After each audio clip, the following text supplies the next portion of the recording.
ጨለማችንን አበራህልን።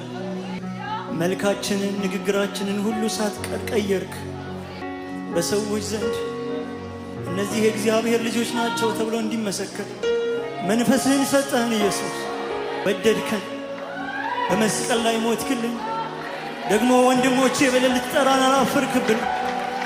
ስምህ ይባረክ። እንወድሃለን። ሰማይ ያወቀን ባንተ ነው። መታወቂያችን አንተ ነህ። ድፍረታችን አንተ ነህ። በአብ ፊት መቅረቢያችን አንተ ነህ። እንወድሃለን ስለገለጥክልን ስለዚህ ትልቅ ፍቅር፣ ሰማያዊውን ሕይወት ስላበራህልን ጌታ ሆይ ምሕረትህ በስቶልን ነው። ከማንም የተሻለን ሆነን አይደለም። አንተ ግን ደግ ስለሆንክ ልባችንን ነካኸው። እንወድሃለን። ሕይወታችንን ቀየርከው። እንወድሃለን።